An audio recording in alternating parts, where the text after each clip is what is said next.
Vamos a comenzar. Bien, buenos días. Vamos a esperar unos minutos de cordialidad para que todas las personas puedan ingresar y puedan conectar su audio, ojalá su cámara, pero bueno, sabemos que a veces hay problemas de conectividad que no lo permiten, así que sabremos comprender eso. Ya nos saludan desde Guatemala. Muchas gracias, muy bienvenida Marta. Vemos también ya varias personas que somos como una especie de familia, amigos, amigas, ya que venimos trabajando hace ya varios meses en esta academia. Estamos comenzando hoy nuestro módulo 3, así que es una alegría poder ir recorriendo los distintos temas que hacen a la agenda por el derecho a la educación. Hola, Panamá. Muy buenos días, Nicaragua, El Hola, hola, Salvador. Muy buenos hola desde días. Panamá. Saludos. Hola, muy buenos días. Una alegría estar acompañados. Hola, Eliseo, ya viejo amigo. Muy bien. Nos acompañan entonces personas de los distintos países que conforman la región SICA, más México. Como siempre, agradecemos al Parlacén que acompaña la coordinación de la academia, además, por supuesto, de las distintas oficinas de UNESCO.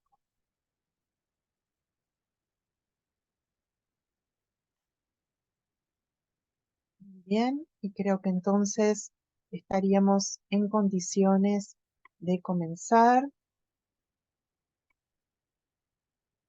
Gabriela, si te gustaría dar un saludo antes de que presente la agenda, si quieres dar un saludo en nombre de la SEXICA, con gusto te escuchamos. Claro, por supuesto. Muy buen día, Gabriela Monge, coordinadora de gestión educativa de la SEC.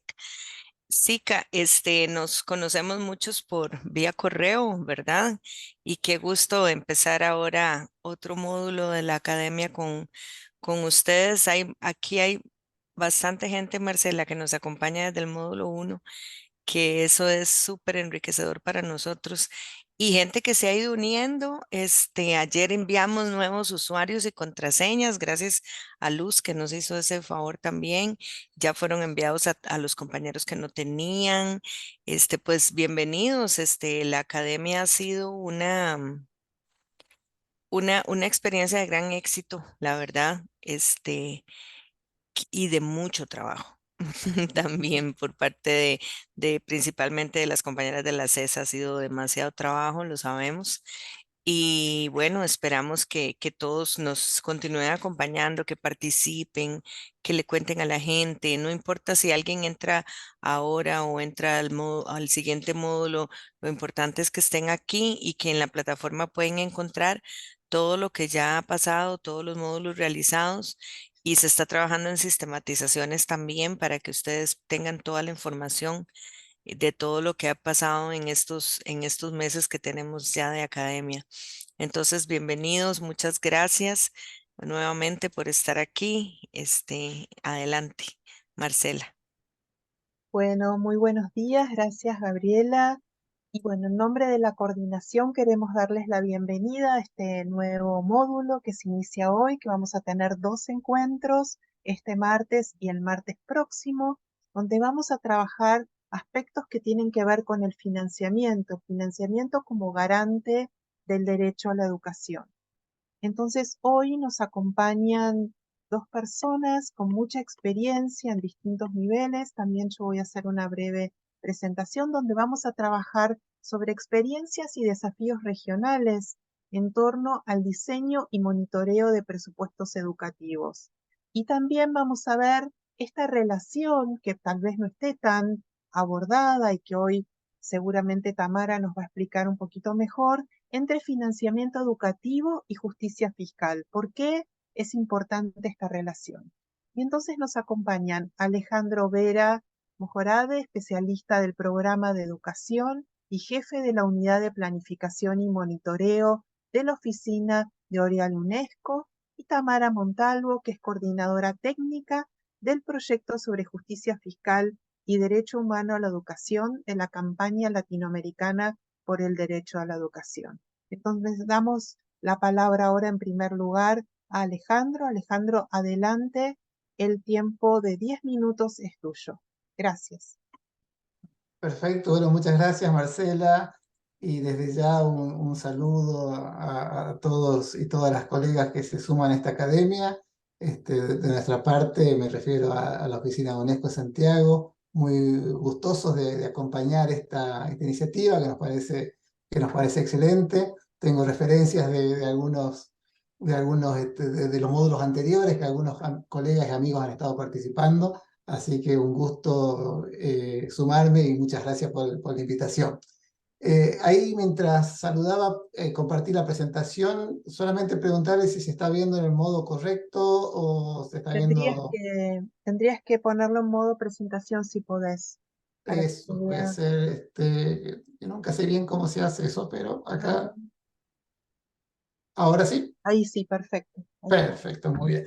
Bueno, a ver, esto es una conversación la que vamos a tener, ¿no? Primero con una intervención de 10 minutos, después va a haber algún espacio para preguntas.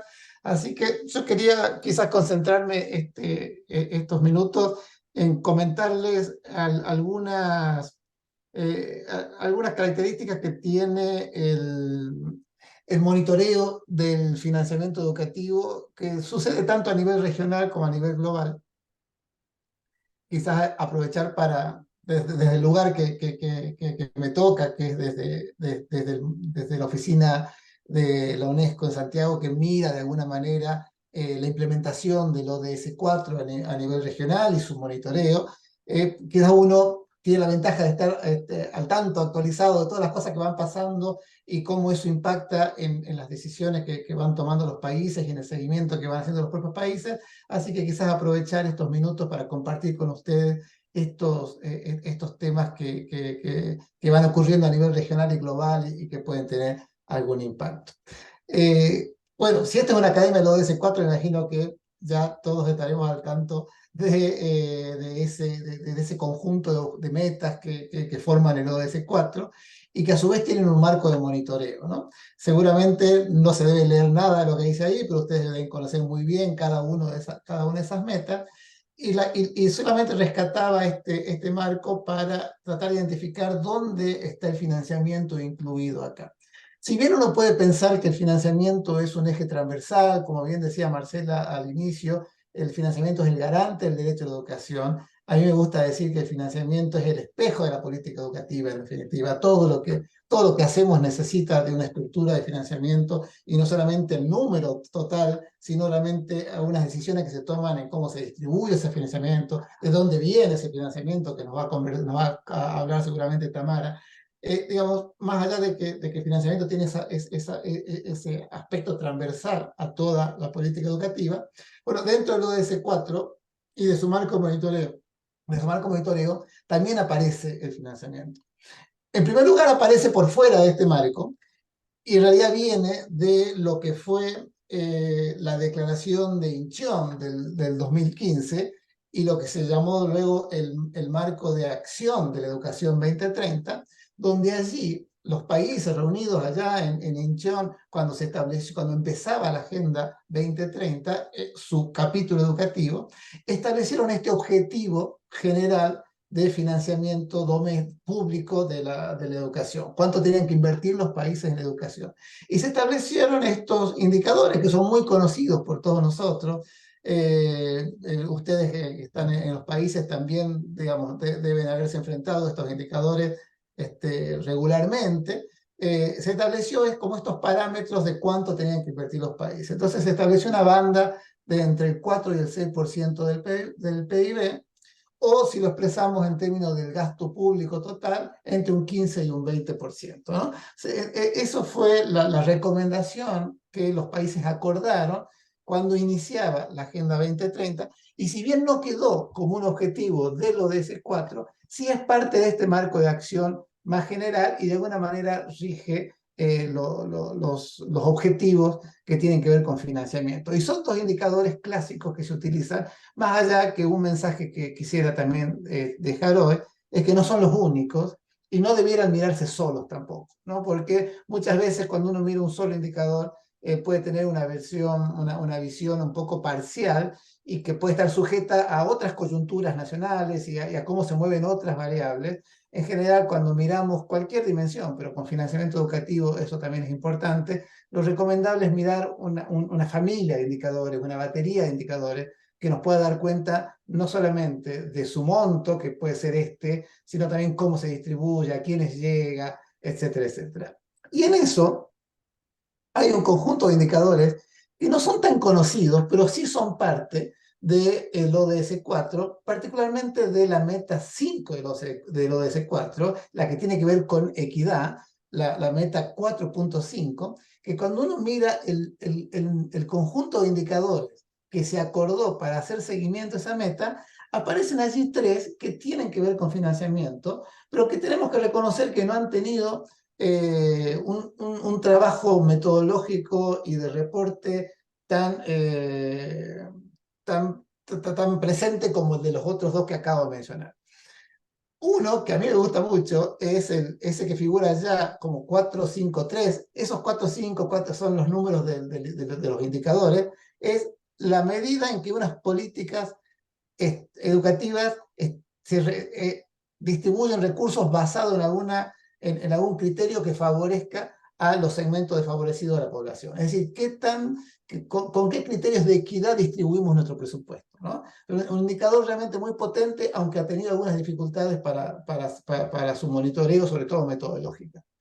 Luego aparece también allí el gasto en educación por alumno. Ahí Marcela me está haciendo señas a mí. Sí, no te quería interrumpir. Ay, se ve que se activó una función que es como que toma tu audio y lo transforma en texto, pero que no lo toma tal cual, entonces termina confundido. Ahí está, perfecto, gracias, Ale. Ahí se fue. Ahí se fue, ahora tenés que volver. Eso, perfecto, ahí está, Ahí está, perfecto. perfecto. Ahí está. Perfecto. Estamos acá.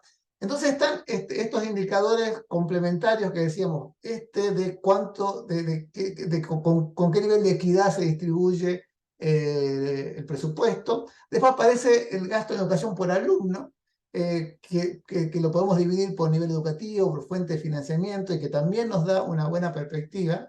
Y aparece un último indicador que quizás no es tan relevante para nuestra región, pero sí para otras regiones del mundo, y que es el porcentaje de la ayuda internacional que va destinada a los países menos adelantados en términos de educación. Esto tiene que ver con la cooperación internacional y los flujos internacionales de ayuda, que como decimos, nuestra región está un poco fuera de ese flujo, debido a que la mayor parte de nuestros países son de ingresos medios, y estos flujos van a los países de ingresos bajos. Quizás en nuestra región la única excepción es Haití en este momento, respecto de esas categorías.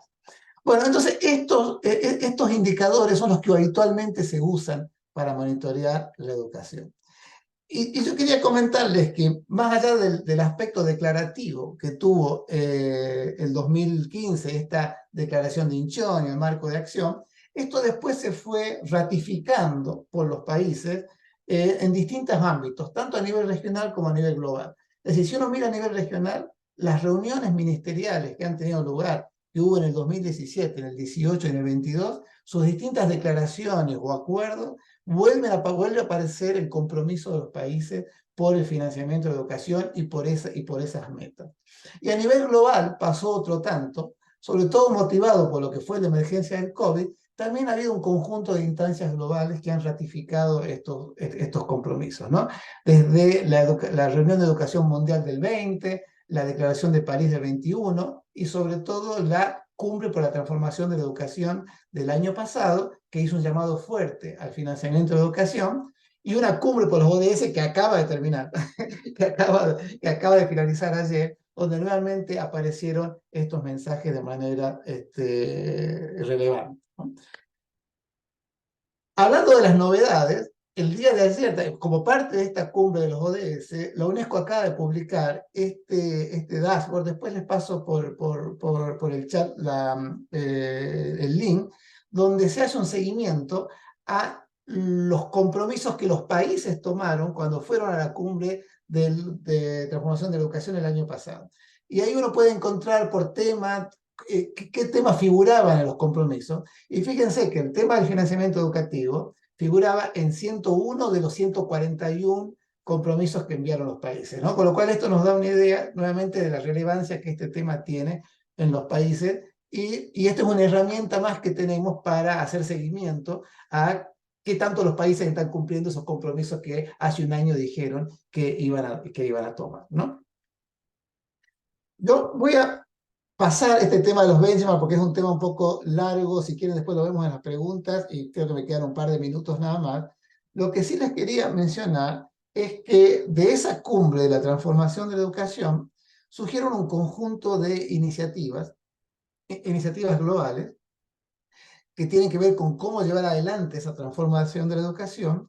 Y una de esas iniciativas mundiales, si ustedes las ven acá en este esquema, a mano derecha hacia el final, justamente tiene que ver con el financiamiento de la educación. Cómo lograr asegurar un mayor financiamiento, sobre todo por lo que tiene que ver la recuperación educativa, y cómo esos indicadores iniciales que les mostraba, los famosos indicadores de esfuerzo financiero por la educación, ya sea en términos del PIB o en términos del gasto público total, se han convertido en uno de los 7 indicadores de referencia que la comunidad internacional está tomando para hacer seguimiento a un seguimiento más cercano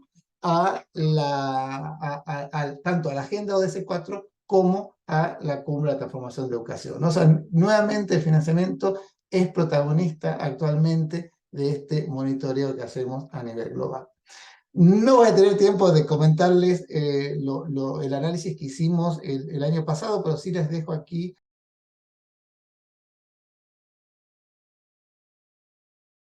el link a esta publicación. El año pasado la UNESCO junto con la CEPAL y con UNICEF publicamos este documento que es el primer informe regional de monitoreo del ODS 4 y tiene un capítulo dedicado al financiamiento de la educación, el capítulo 8, si mal no recuerdo, donde hay un análisis de todos estos indicadores, de la evolución que ha tenido en los últimos 20 años y algunas perspectivas, que les recomiendo mirarlo para ver un poco en dónde estábamos el año pasado en este aspecto. Acá yo tenía un par de gráficos para compartir, pero los van a encontrar en ese reporte. Entonces termino esta intervención con unos mensajes simplemente. Primero, algo que figuraba en estos gráficos que después les vamos a dejar en la presentación, es que el financiamiento educativo en nuestra región ya se había estancado incluso antes de la pandemia. Desde el año 2015 en adelante no han habido incrementos importantes de financiamiento, y eso obviamente tiene un impacto en las políticas. Han cambiado el tipo de política que se ha llevado adelante antes y después del 2015. Hay un grupo no menor de países en nuestra región que no está cumpliendo ninguno de los dos objetivos, ni ese punto de referencia del 4% del PBI, ni el 15% del gasto público total. Ahí es donde como región tenemos que poner un poco de atención. Obviamente que la pandemia del COVID complejizó todo este escenario. Primero porque hubo más restricciones presupuestarias y segundo porque hubo más necesidades educativas. Esa combinación ha hecho que haya una presión aún mayor sobre los presupuestos educativos, y por eso esta necesidad y este llamado internacional a protegerlo y a asegurar ese financiamiento. No es casual que en el 2020 se haya iniciado este movimiento global por reclamar un mayor financiamiento de la educación. Y un poco el mensaje que decía Marcela al iniciar esta sesión, ¿no? Es necesario sostener este financiamiento para asegurar tanto los planes de recuperación posterior a la pandemia como las iniciativas de transformación educativa que los países han acordado el año pasado en la Cumbre de la Transformación Educativa. Y desde ya, para que esto se cumpla, ese seguimiento a los compromisos nacionales es clave. y en eso todos tenemos un rol, los países, los organismos, a la sociedad civil, digamos, este es un trabajo conjunto de todos los actores que de una u otra manera trabajamos por el derecho a la educación. Así que bueno, hasta acá llego y después hacemos la ronda de preguntas. Muchísimas gracias, Alejandro, y coincidimos con esta visión de espejo. Nosotros decimos, y quienes trabajamos también en los estados, además de la sociedad civil y demás, que en los presupuestos se ve la voluntad política, ¿no? Respecto a justamente fortalecer las agendas. Sabemos que tuvimos años muy difíciles con la pandemia, luego la guerra y demás complicó, pero bueno, instamos a que realmente, porque el financiamiento es lo que va a garantizar, por supuesto, junto a políticas educativas de calidad y demás, pero el financiamiento es lo que va de alguna manera también garantizar la equidad, ¿no? Cuando hablamos de justicia educativa, y con esto ya presento a Tamara Montalvo, que pertenece justamente al equipo técnico de la CLADE. La CLADE realizó un estudio en 6 países en forma simultánea, donde trabajó a través de sus coaliciones nacionales. Y bueno, entonces hay informes nacionales, hay informes regionales. Ahora nos va a explicar un poquito mejor, supongo, Tamara, pero quería dar esta breve introducción porque tenemos una información muy minuciosa y de calidad aquí, para poder darnos una idea de cuál es el panorama en la región. Adelante, Tamara, entonces, tus 10 minutos. Muchísimas gracias. Gracias, querida Marcela. Gracias a todas y todas por estar aquí. Yo había hecho una preguntita en el chat, pero no avancé a poner enter. Entonces, dame un segundito porque quería pedirles a todas y todos los que están aquí presentes que me digan si saben cuál es el porcentaje del presupuesto público que se destina a la educación en su país. Entonces, les invito a que vayan respondiendo, pongan el nombre de su país y el porcentaje, si es que lo conocen, o el nombre de su país y no conozco, ¿no? Es solo para tener una idea de si sabemos, si tenemos a la mano esta cifra. Un saludo desde la CLA de la campaña latinoamericana por el derecho a la educación. Quiero comentarles un poco sobre el tema de financiamiento para la educación y para eso, bueno, hemos preparado esta presentación, ¿no? Siguiendo en la línea de Alejandro, los presupuestos son realmente un compromiso político más que un documento técnico, ¿verdad? Entonces, tenemos siempre que recordar que, bueno, el Estado y los estados nacionales son los garantes del derecho humano a la educación y en el mundo ideal, deberían asignar la mayoría de sus recursos domésticos para el sector, ¿no? Y pasa que el 97% del financiamiento educativo en la región proviene de recursos domésticos, mientras que el 3% viene de cooperación.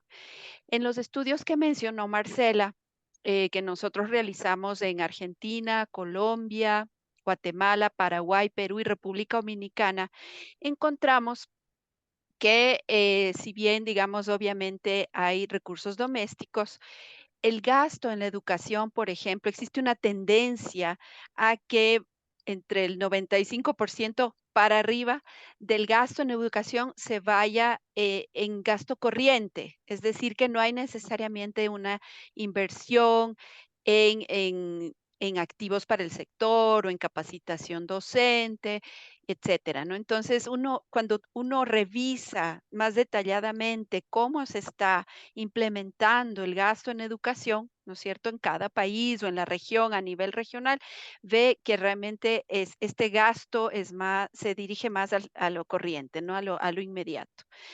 Entonces, bueno, aquí comentarles que la verdad es que, bueno, el presupuesto es, como decía Alejandro, es una herramienta que te dice cuántos recursos se van a poder destinar para el sector.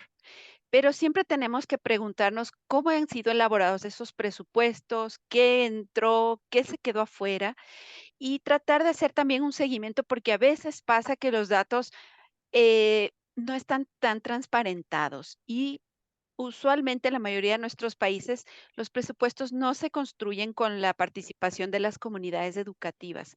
Y es en este esfuerzo que justamente con la CLADE, la Red de Justicia Fiscal de América Latina y el Caribe y la TINDAD, hicimos este esfuerzo de tratar de vincular lo que se llama la justicia fiscal, que es aquel seguimiento a los presupuestos, a los sistemas fiscales y el gasto en educación. Entonces es ahí donde estamos tratando de generar una narrativa conjunta entre los dos sectores. Déjenme ver si ya, creo que ya hay algunas respuestas. Caso de Panamá, 11%, 5.1 en El Salvador. Muchas gracias, gracias por ir respondiendo a la preguntita. Bueno, entonces, sobre el gasto en educación, comentarles como, bueno, siguiendo a lo que igual ya mencionó Alejandro, el marco internacional que marca el compromiso es la Agenda 2030, específicamente el ODS 4, y el marco de acción de Incheon también es un compromiso que asumieron nuestros gobiernos para asignar el mínimo del 6% del PIB o el 20% del presupuesto nacional a la educación. Ustedes ya vieron en el chat que en algunos países obviamente no se llega ni siquiera al 15, que es la franja menor del presupuesto nacional para la educación, peor se llega al 20, ¿no? Entonces, es un camino que todavía nos toca desde sociedad civil y desde los gobiernos seguir peleando para que se haga esta asignación. Contarles en este gráfico, nosotros hicimos como parte de este proceso de investigación un estudio regional en donde ustedes pueden ver aquí estas barras que construyen más o menos el porcentaje del gasto en educación según la región del mundo. América Latina y el Caribe es esta franjita aquí, que está entre el 4.4, inicia en el 2012, sube un poquito al 4.7, baja, baja, tiqui, tiqui, sube, y después sigue en el 4.4, 20 años, 10 años después. O sea, entonces ustedes ven que no hay necesariamente un crecimiento en la inversión, ¿no? Estamos lejos todavía de cumplir estos compromisos. Eh, un indicador que se utiliza mucho en el sector educación es el gasto público por estudiante. Y aquí tenemos una lámina en donde comparamos América Latina, el Caribe y los países de la OCDE, ¿no? Entonces, ustedes ven que el gráfico habla por sí solo. El gasto en los países de la OCDE, ¿no es cierto?, es muy superior, o sea, entre $8,000 por preprimaria a $13,000 por terciaria. Mientras que ustedes ven que en América Latina tenemos 2,294 para educación preprimaria y un máximo de 3,518 para educación terciaria. ¿Y qué decir del Caribe, que tiene 1,159 para preprimaria, 1,818 para primaria y 2,671 para secundaria? Entonces, aquí claramente estamos viendo que el gasto público por estudiante es bastante bajo frente a las necesidades, ¿no?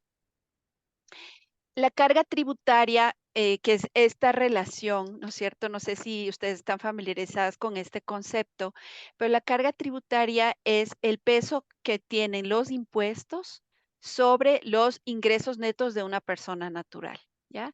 Entonces, ustedes ven que igual la carga tributaria en la región también es baja. ¿Qué quiere decir esto? Que el impuesto que se paga para la renta de capital, ¿no? Las propiedades, el impuesto a las personas naturales es bastante bajo en comparación a sus ingresos. Su base imponible es limitada. Entonces, esto también nos da un panorama en el que vemos que existe algún progreso, ¿no? Sobre la tributación, pero la región tiene unos esquemas muy heterogéneos. Eh, Creo que es importante tomar notita porque, bueno, nos comparamos con los países de la OECD a pesar de que no estamos de acuerdo con con su política, con su manera de plantear las cosas, porque sigue siendo algo muy colonial y sigue siendo los ricos versus los pobres, pero creemos que es muy importante realizar una mirada histórica sobre el esfuerzo tributario que se ha hecho. Entonces, si ustedes ven en el mismo periodo de tiempo, América Latina es esta franjita, ¿no es cierto?, amarilla, que en 1990 empezó sus esfuerzos tributarios, ¿no? Entonces, en porcentaje del PIB y en dólares de 2010. Entonces, ¿no? Que estamos viendo la carga tributaria y el PIB per cápita. Pero más allá de los títulos, lo que estamos viendo es que la OSD, ¿no es cierto? En 1965 ya empezó en un punto superior a América Latina y eso ha ido, digamos, subiendo, ¿no es cierto? Para después llegar al 2014, donde se ve un crecimiento muy importante de la carga tributaria para el sector, ¿no? Entonces, eso es importante tomar en cuenta porque a veces tenemos la idea que que llegamos a que mayores impuestos significan una carga mayor para los ciudadanos. Eso es una verdad a medias, ¿no es cierto? Tengo más respuestas. Thanks, Yolanda. Belice es el 25%. Gracias, Yolanda. Thanks for your response. Entonces, bueno, queremos ahorita comentarles sobre la relación entre el financiamiento educativo y la fiscalidad, ¿no es cierto? Que lo que buscamos desde la CLADE, Latindad y la Red de Justicia Fiscal es promover mayor justicia fiscal, mayor transparencia para la asignación presupuestaria y mayor monitoreo, seguimiento de los de los presupuestos educativos. No sé cómo voy de tiempo, Marce. Vamos, estamos bien, tenés un ¿Estoy bien? minutito Ya. más. Sí. Sí, porque me olvidé mi cronómetro de activarle. Entonces, bueno, para este ejercicio, nosotros, igual en un esfuerzo en el que participó ActionAid, se habla de 4 S's para garantizar o buscar un financiamiento adecuado para el sector educación. ¿Ya?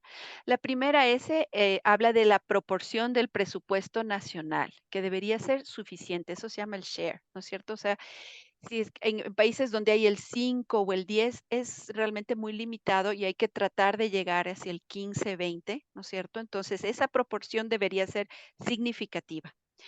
La segunda S, ¿no es cierto?, es el size, que es el presupuesto educativo, que debería tener un tamaño adecuado. Es decir, que debería realmente ser proporcional a la cantidad de niños, niñas, adolescentes, personas adultas que deberían estar ejerciendo su derecho a la educación.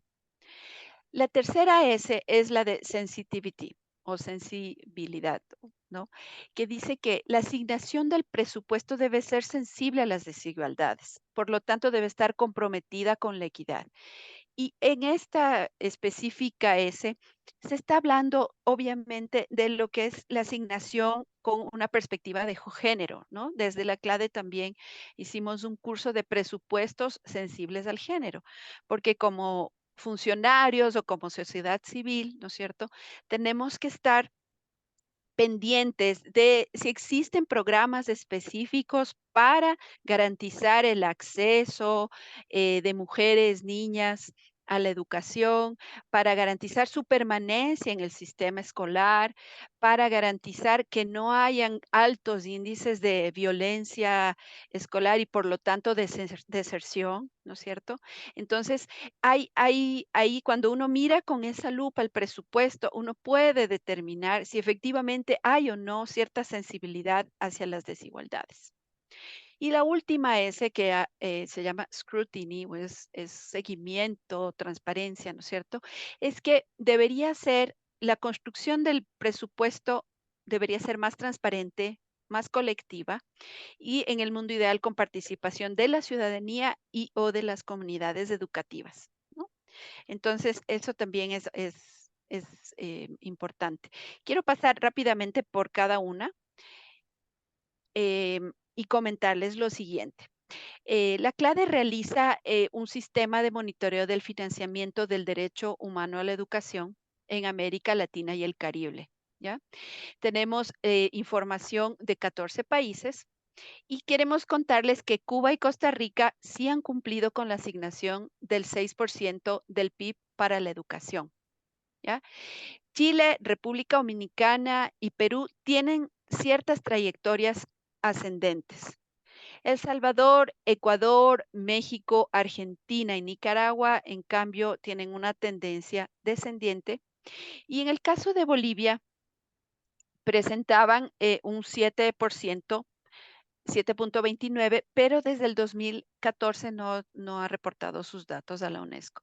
La CLADER construyó este sistema de monitoreo de financiamiento con el propósito de tener una herramienta en línea con la información lo más actualizada posible que sirva para hacer incidencia y movilización y para que los ciudadanos, ciudadanas de nuestros países tengan información a la mano que les permita también hacer sus procesos de incidencia, ¿no? Y que sea digerible. Entonces, quisiera ahora comentarles un poco sobre el gasto en educación como porcentaje del gasto público. Entonces, nuevamente tenemos que Chile, Costa Rica, Cuba, Guatemala, Honduras y Nicaragua superan esta meta internacional del 20%. Perú, República Dominicana y El Salvador están más o menos cerca de cumplir la meta. Entonces, esto es interesante, pero ahí de nuevo tenemos que ver si el tamaño del pastel, si el tamaño del presupuesto es o no suficiente para la población. Eh, Volviendo al tamaño del presupuesto, ¿verdad? Como decía anteriormente, los indicadores que miden este esfuerzo presupuestario, obviamente son importantes, te dan una idea, pero no necesariamente reflejan las desigualdades, ¿no es cierto? Sabemos que América Latina y el Caribe es una región que tiene una alta población rural, ¿no es cierto? A pesar de que sí hay migración hacia las ciudades, pero tenemos poblaciones excluidas, ¿no es cierto? Tenemos la población afrodescendiente, que por ejemplo en Brasil y en Cuba es más de la mitad de la población. Tenemos población indígena, como ustedes ven en la lámina, ¿verdad? Que igual está excluida. Entonces, el presupuesto a la educación para estas poblaciones eh, no nos dice mucho, porque, no sé, yo soy ecuatoriana y conozco poblaciones de la Amazonía, ¿verdad? Que las niñas y niños para ir a la escuela tienen que tomar una canoa de 2 horas de trayecto sobre el río. Entonces llegan, es una escuela unidocente donde están como los 6 grados de primaria en 2 aulas. Entonces, de es una educación de muy mala calidad, ¿no? Eh, y es importante con esto revisar el presupuesto educativo y tratar de entender cuáles son mismo los montos disponibles por persona en cada trayecto escolar por país, ¿no? Aquí un grafiquito en donde vemos sobre el tamaño del presupuesto. Ahí se me Sí, movió, perdón. a mí Sí, aprovecho para decirte que tendríamos que ir cerrando. vale. Muchas Bueno, gracias. entonces aquí solamente con esto paso al tema de justicia fiscal y equidad en la recaudación. Ustedes ven aquí que nosotros, cuando vamos a los gobiernos, nos dicen que no tienen fondos para ampliar los presupuestos, que no sé qué, ¿no es cierto? Entonces, ¿qué tenemos que hacer? Tenemos que aumentar la base fiscal de los países, ¿no es cierto? ¿A partir de qué? Hay que buscar mecanismos de justicia fiscal. Si ustedes ven en este gráfico que está aquí, ustedes ven que los países de la OCDE tienen una carga impositiva que es la franjita esta moradita que está en la parte de abajo siempre ha sido bastante alta, 11, 11, 10, 10, 11. Estos son los impuestos directos, los impuestos sobre la renta, las utilidades y las ganancias de capital. Si ustedes comparan eso frente a la región de América Latina y el Caribe, ven que a pesar de que ha habido un incremento, sigue siendo bastante pequeña, bastante marginal. Esto es un gráfico que nos demuestra que la región es muy injusta desde la fiscalidad. La injusticia fiscal lo que nos demuestra es esto, la tributación que se carga a la mayoría de los pobladores, sin importar si gana mucho o poco, es lo que se llaman los impuestos indirectos, que es esta franja naranja que está aquí. Mientras que la tributación directa, que es a las personas que más ingresos tienen, es esta franja morada que está en la base. Entonces, esto es, aquí quiero dejarles con esta idea para que vean que efectivamente la recaudación por impuestos indirectos en esta región es casi el doble de lo que se recauda por impuestos directos. Entonces, esa relación debería cambiar. Finalmente, bueno, había hablado sobre mecanismos específicos. Tenemos que luchar contra la evasión fiscal, la elusión fiscal, los flujos financieros ilícitos, porque resulta que por esos tres canales, la región de América Latina y el Caribe, según CEPAL, dejó de recaudar 325.000 millones de dólares o un 6.1% del PIB en impuestos. Entonces, imagínense que en los estudios, cuando hicimos estas investigaciones, se hizo un ejercicio de qué pasaría si recaudamos un poco de este dinero que se está yendo a otros lados, a paraísos fiscales o están, no sé, están en las Islas Caimán, están por ahí. Entonces, ¿qué podemos hacer con eso? Resulta que PIC se puede cumplir incluso al 100% los presupuestos educativos. Y cierro diciendo entonces que los presupuestos tienen que ser equitativos, inclusivos y obviamente generar las transformaciones de género que buscamos en nuestros países. Muchas gracias, Marcela.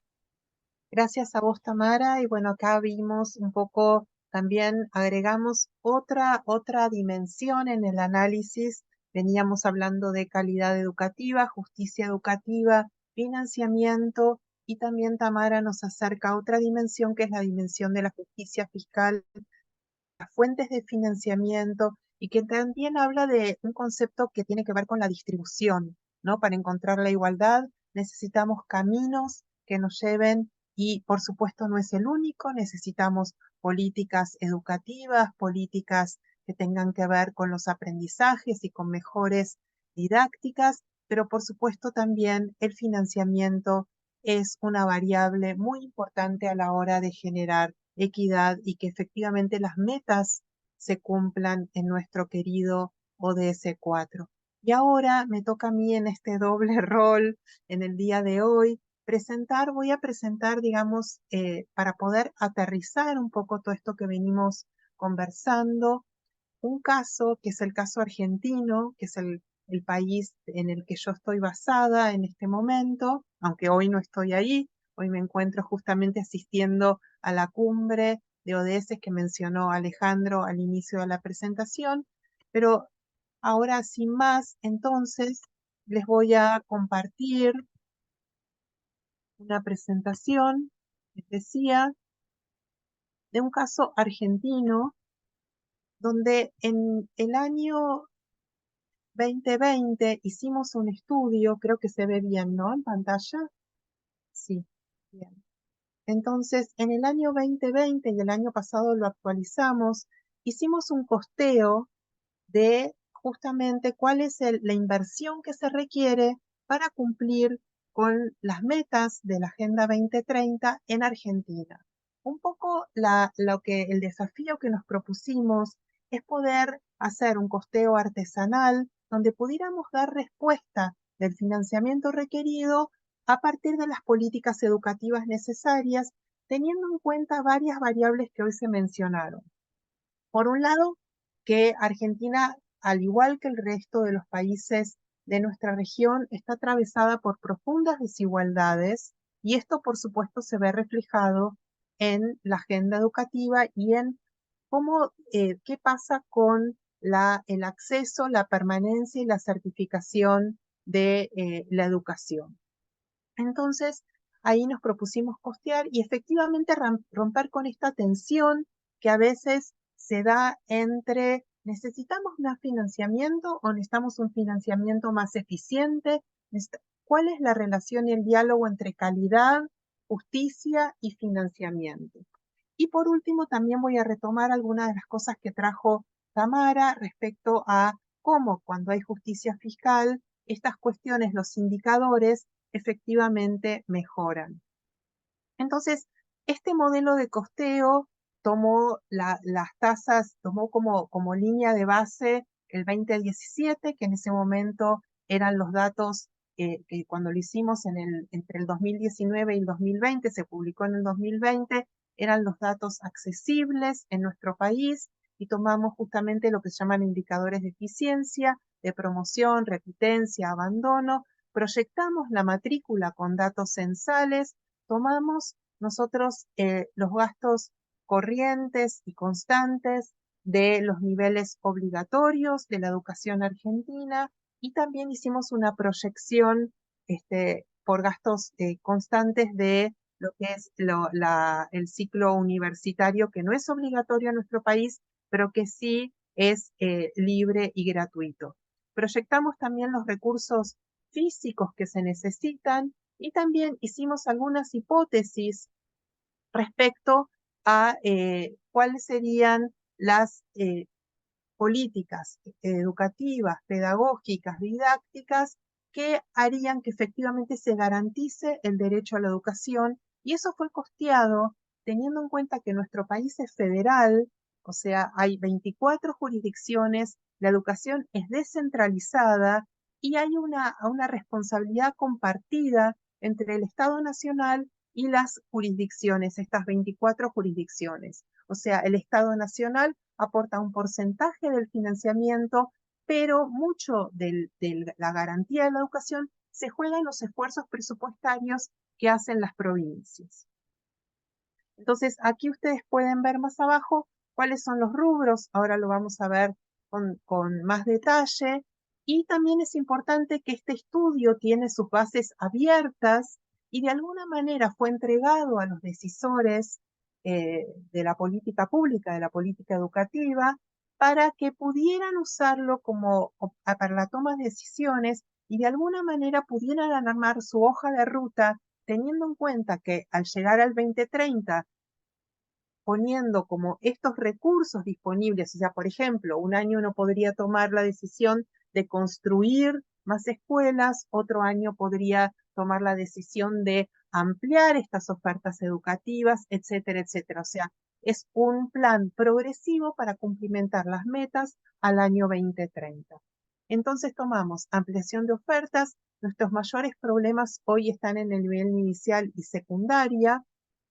El nivel inicial básicamente por la cantidad de ofertas que es insuficiente, sobre todo de 0 a 3 años.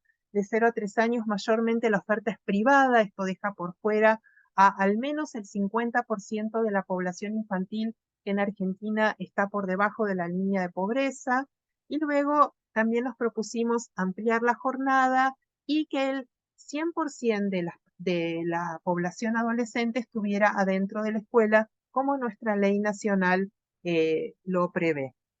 Luego, infraestructura y equipamiento, incluye nuevas aulas, incluye equipamiento de conectividad, la reposición y el mantenimiento, para poder justamente que el 100% de la población estuviera, digamos, terminar con las brechas digitales que también se ponen en juego en estos escenarios híbridos digitales como nos presentó la pandemia.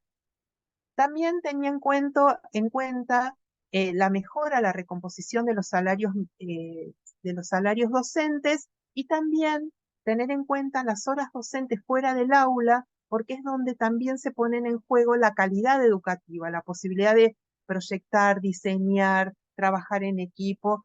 Luego, también teniendo en cuenta las desigualdades, el estudio de costeo tuvo en cuenta el acompañamiento a las trayectorias educativas. Sabemos que en los aprendizajes, sobre todo de lectoescritura, donde en Argentina hay muchos problemas en la escuela primaria, estas dificultades están mayormente en la población, en los quintiles más pobres, y tienen que ver justamente con la falta de acompañamiento, que mayormente también está privatizado, entonces aquí estuvo costeado como una garantía pública.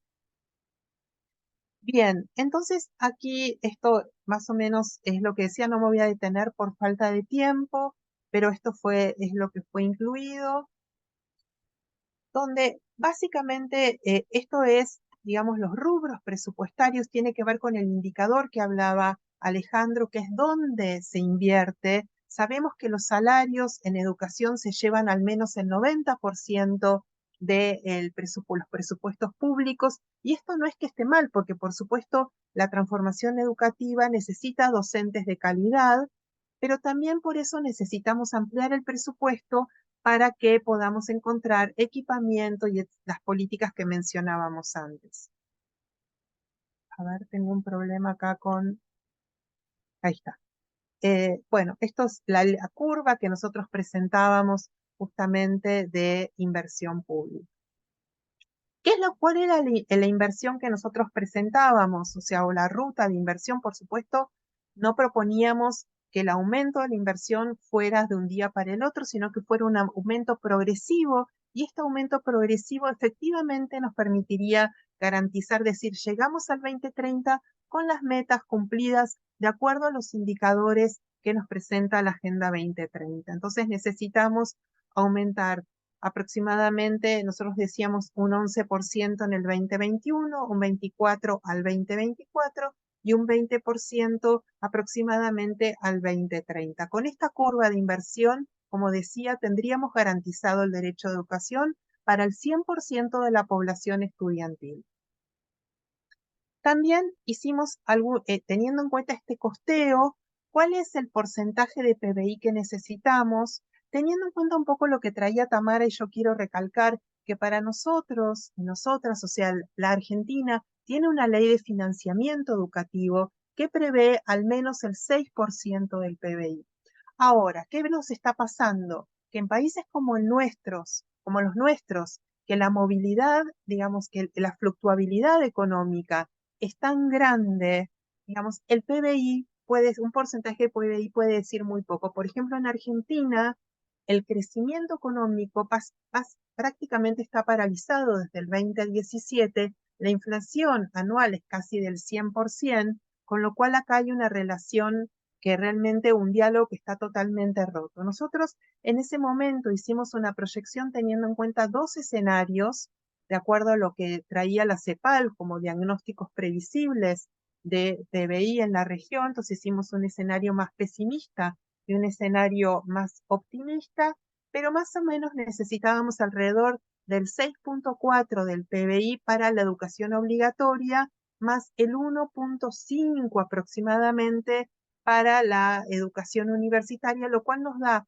una inversión necesaria del 8% del PBI, con un costeo, como acabo de decir, artesanal y midiendo justamente una distribución que tenga en cuenta las dificultades, los desafíos, los contextos locales. O sea, esta distribución o este costeo no es igual en las 24 jurisdicciones, ni es igual para el total de la población. No es lo mismo madre, padre, adolescente o la zona rural, etcétera, etcétera, que un joven o una joven de los quintiles más ricos.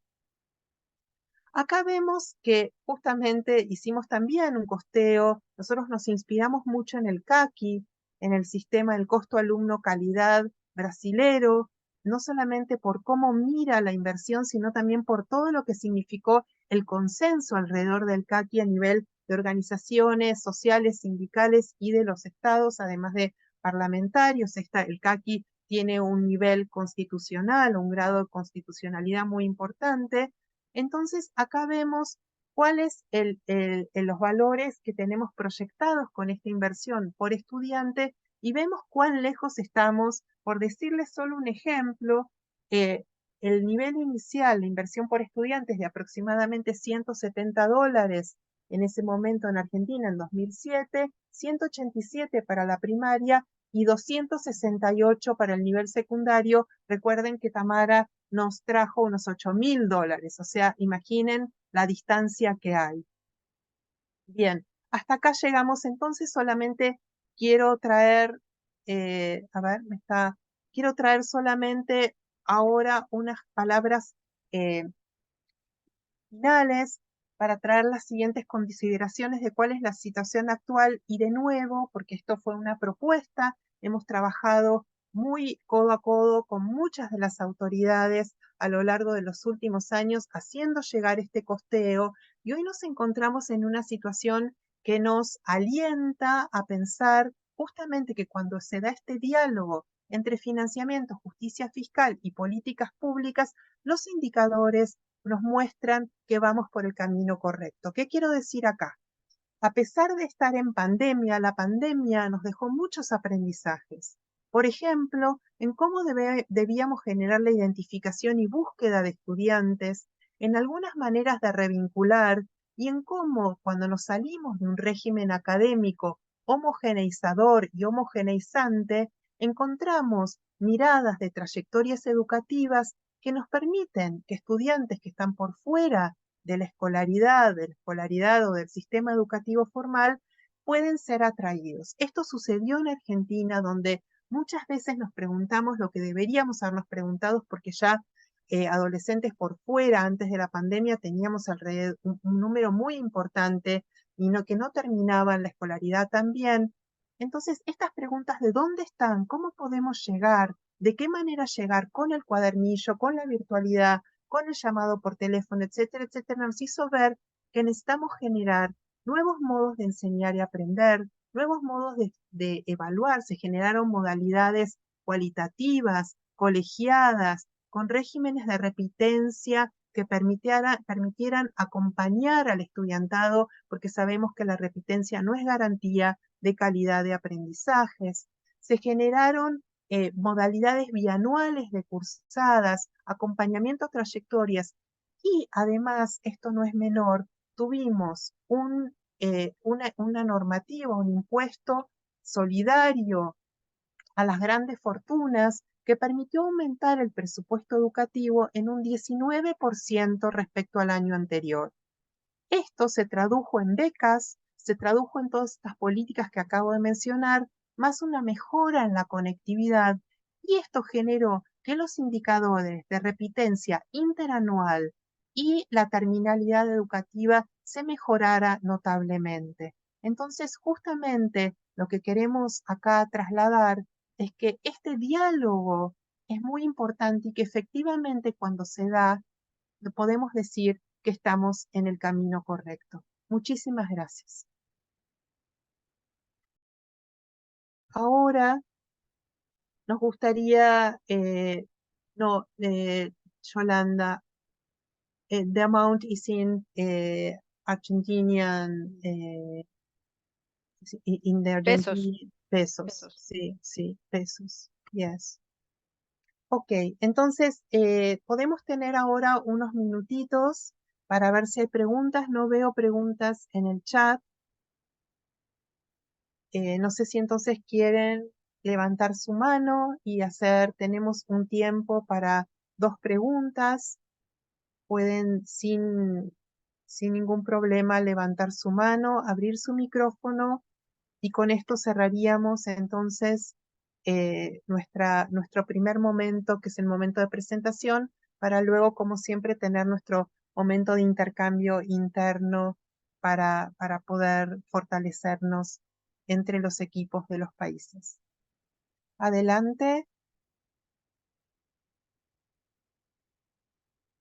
Esperamos entonces alguna pregunta, algún comentario, algo que quisieran traer para compartir con Tamara, con Alejandro.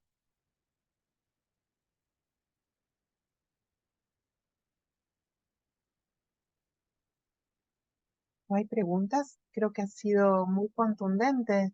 Entonces, las presentaciones.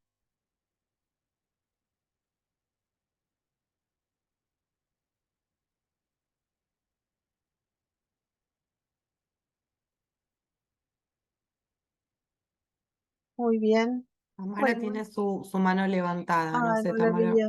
Adelante, entonces. No la veía Sí, casi. gracias. Creo que hay un mensaje que es importante hablar sobre cuando hablamos de financiamiento para el sector educación, y es que no hay que olvidarse como del peso que tiene la deuda pública de los gobiernos, ¿no es cierto? Que es muy alto y que no permite asignar los recursos del presupuesto del Estado para el sector. porque resulta que el presupuesto nacional, cuando se hace una priorización, ¿verdad?, del gasto, o sea, tú digamos que tienes 1.000 de presupuesto, dicen, no, 600 es para la deuda y 400 para todo el país, para todas las necesidades. Entonces, creo que ese también es un factor muy alarmante que hace que nosotros tengamos desde sociedad civil estar generando incidencia para luchar contra esa realidad. Entonces, tomar en cuenta que el peso de la deuda pública también es un gran limitante para asignar recursos públicos para el presupuesto de la educación pública, ¿no? Que es el que nos permite garantizar el derecho humano a la educación. Gracias, Tamara. Alejandro, ¿querés agregar alguna consideración final? Sí, perfecto, ¿no? Nuevamente agradecer la invitación y aprovechar también para algún mensaje final. A ver, yo creo que, como bien decías tú, Marcela, toda esta experiencia que hemos tenido desde el 2020 al 22 con la emergencia primero sanitaria y luego la recuperación postergada por la crisis internacional producto de la guerra nos ha traído muchas enseñanzas y una de esas ha sido que ha vuelto a poner sobre la agenda pública el tema del financiamiento, ¿no? Si bien los que nos preocupamos por esto siempre lo hemos tenido entre nuestros temas principales, pero uno reconoce de que hay momentum ahora que tiene que ver con la discusión del financiamiento educativo, ¿no? Y yo hacía alusión en esta cronología de todos de todas las declaraciones y acuerdos internacionales y regionales al respecto. Entonces creo que es importante sumarse a ese reclamo y a ese compromiso. Y también saber que así como es importante el monto, un poco como decía Tamara, ¿no? El size del presupuesto y lograr una cantidad de financiamiento, un nivel de inversión acorde a las necesidades. En ese sentido, el ejercicio de Argentina también es muy bueno. Pero cuando uno mira las declaraciones recientes, por ejemplo, todo lo que vino a partir de la TES y con posterioridad a la TES, vuelven a aparecer otras dos dimensiones del financiamiento que también siempre tenemos que tener presente, ¿no? No solamente importa el cuánto, sino que también importan dos cosas que son cómo se distribuye, y que es la dimensión de la equidad. Podemos invertir el 6% del PBI, el 8% del PBI, pero si lo distribuimos mal, tenemos un problema allí. Y cuando hablamos de distribuciones, cómo se distribuye entre niveles de gobierno, cómo se distribuye entre estados, entre provincias, cómo se distribuye entre escuelas. Nos tenemos que asegurar que aquellos que más necesitan los recursos realmente los reciban, y nuestros sistemas educativos no siempre lo hacen. Y muchas veces ni siquiera sabemos si lo hacen porque tenemos malos sistemas de monitoreo. Yo le preguntaría acá a los colegas de los ministerios si sus países tienen claro cuántos recursos recibe cada escuela, y seguramente es una pregunta difícil de responder. Y la segunda dimensión que aparece claramente en las últimas recomendaciones internacionales sobre educación es volver al tema de la eficiencia, ¿no? Un tema que muchas veces le escapamos, que quienes hacemos abogacía por los recursos lo dejamos un poco de costado porque nos suena ajuste y nos suena a racionalidad económica, pero la eficiencia no pasa por ahí. La eficiencia pasa por invertir los recursos allí donde realmente donde van a tener el mejor rendimiento. Porque un escenario peor que no tener recursos es tenerlos e invertirlos mal. Digamos, y en ese sentido es muy importante mantener una política educativa basada en evidencia, basada en resultados, que sepamos que aquello que vamos a llevar adelante es lo que realmente va a funcionar, que tengamos claro qué es lo que estamos haciendo y por qué.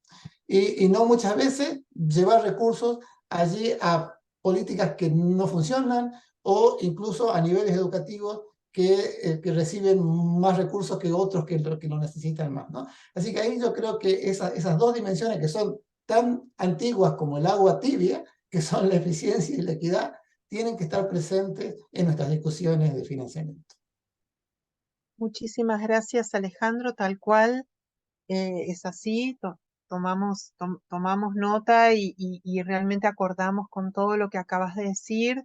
Solo quiero agregar como para completar el caso que por el tema del tiempo no me quería pasar, pero quiero decir que en este minuto, hace una semana, en Argentina se presentó un nuevo proyecto de financiamiento educativo que celebramos, digo, para retomar, vuelvo ahora al caso, y justamente toma muchas de las cosas que vos estás diciendo y que hemos pedido justamente en este estudio costeo que acabo de mencionar, prevé el 8% del PBI y una distribución que tiene en cuenta algunos indicadores para la distribución, no los de eficiencia interna, pero sí esto de población rural, de pobreza, etcétera, etcétera. Sí también de estudiantes fuera de la escuela, los de indicadores de eficiencia interna tal vez todavía no, pero estamos ahí seguramente abiertos al diálogo para poder mejorar.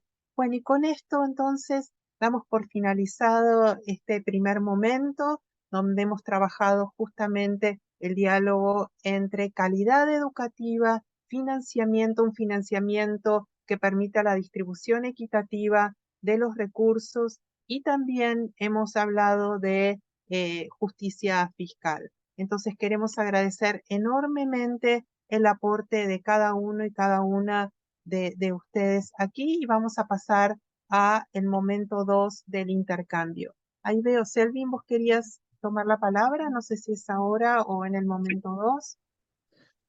Gracias, Marcela. No solamente así brevemente agregar desde nuestra parte política regional, que el Parlamento Centroamericano también ha impulsado o sigue impulsando iniciativas de resolución o proyectos de resolución con el enfoque o concientización hacia la parte política, en este caso, pues desde la ejecutiva, también desde la parte legislativa, para que se incremente siempre el presupuesto o el renglón presupuestario designado al tema de educación en todas las áreas, en todos los rincones, y que al incrementarse tenga la parte de una buena reingeniería en su estructura para que el presupuesto en su totalidad, sabemos que el tema administrativo, el costo o los renglones que tienen en gasto en administración de los proyectos sea lo menos posible y que el mayor porcentaje posible sea designado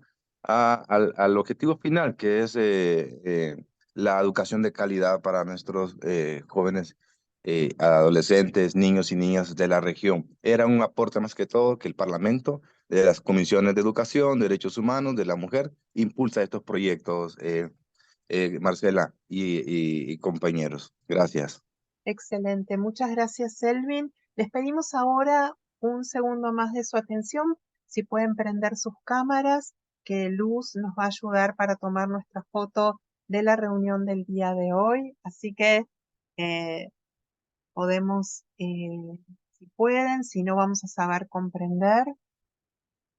Muchas gracias, qué lindo ver las caras, las banderas, las diversidades. Así que, y ahora sin más, vamos a sacar nuestra foto. Gracias, Luz, por ayudarnos con esto. Muchas gracias, Marcela. Voy a tomar 2 fotografías. Por favor, sonrían. A la cuenta de 3. 1, 2, 3.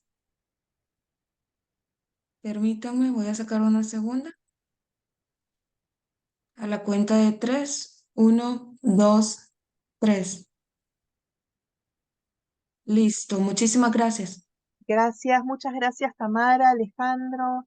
Ha sido muy útil, muy importante, muy agradecidos por la presencia de ustedes aquí. Y bueno, en la plataforma Moodle vamos a compartir los materiales que ustedes nos hicieron llegar.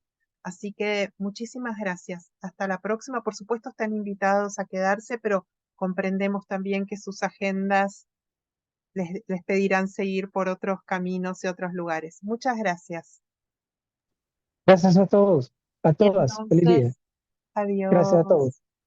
adiós. Buen Entonces, día.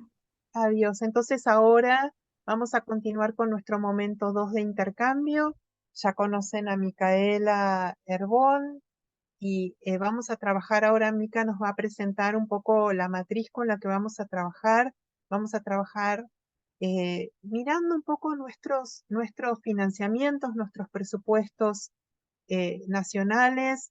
Vamos a trabajar un poco por país, pero saben que siempre nuestras intervenciones y nuestros intercambios son espontáneos, así que en la medida que cada una quiera comentar, vamos a trabajar con 3 preguntas, digamos. ¿Existen normativas en nuestros países que tengan que ver con el financiamiento educativo? No todos los países tienen normativas respecto al financiamiento educativo.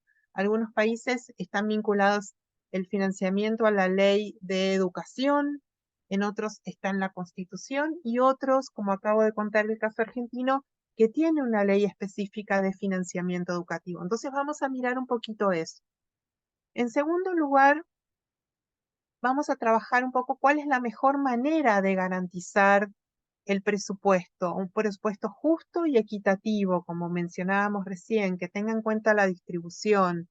Entonces ahí lo vamos a mirar desde la calidad educativa, desde la sensibilidad al género, como nombraba recién Tamara, si tiene un presupuesto una mirada integral o no, y cuál es la relación entre financiamiento educativo y justicia fiscal.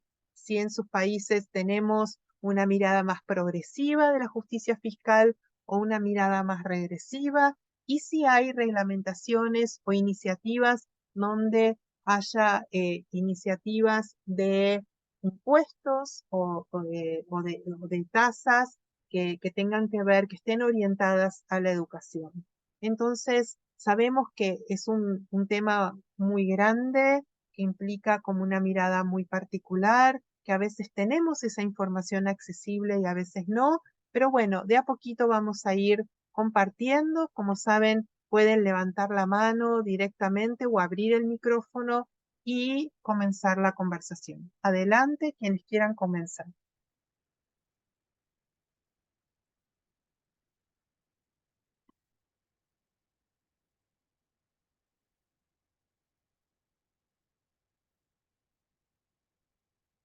¿Quién se anima?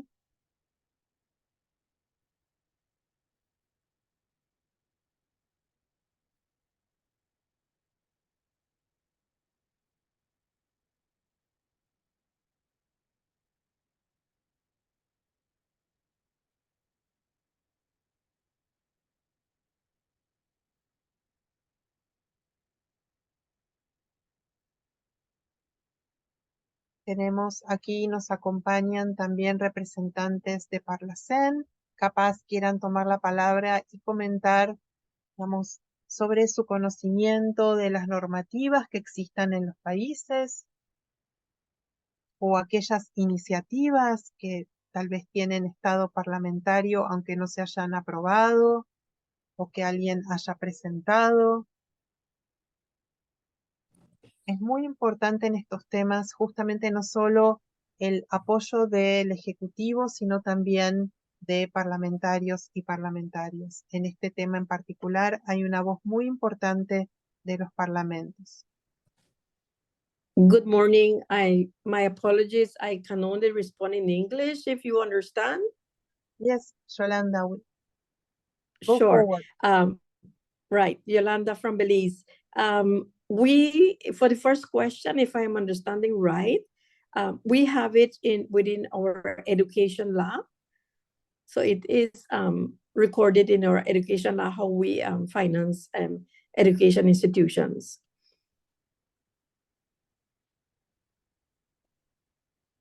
Thank you, Yolanda. Nos dice Yolanda que en Belice hay una ley de educación. Ahí, Mica, no sé si se puede aumentar un poquito la pantalla o la letra. Entonces, bien, y que entonces Belice tiene ley de financiamiento educativo y también de financiamiento a las instituciones educativas. ¿Cómo estamos en México, en Panamá, en El Salvador?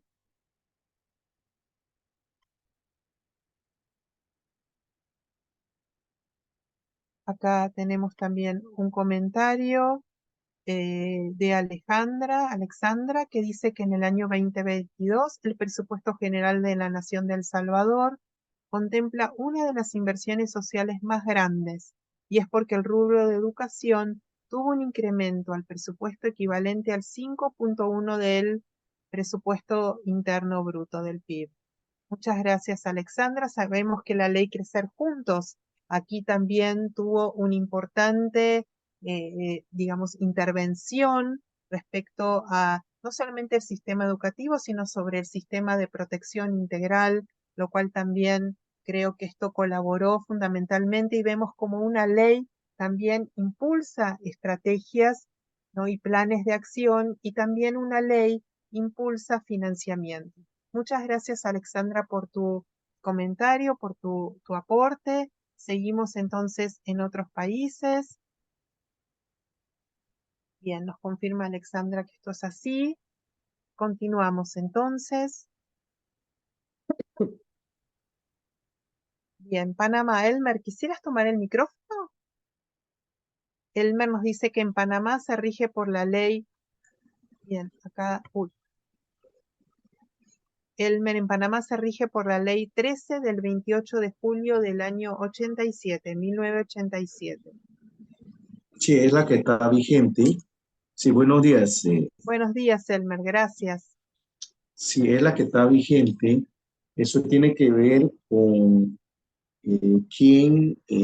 cómo van los impuestos del Estado panameño, ¿no? El 1.50% lo da el patrón, o sea, el que está dando el empleo. El 1.25 el empleado, en caso de nosotros que somos funcionarios públicos, nos descuentan directamente del pago de nosotros. Y el 2.75% va el impuesto sobre la renta. De todo eso, el tercio de todo eso va al Ministerio de Educación, que lo distribuye a las diferentes instituciones que tienen que ver con la parte educativa, incluye el seguro, lo que es el más grande, que es el Ministerio de Educación, que es donde estamos nosotros, el IFARU, que viene siendo el que cubre las becas, los préstamos educativos, todo lo que tiene que ver con los beneficios con los estudiantes. También eso se le asigna a instituciones como el INADE, que forma la parte de los técnicos.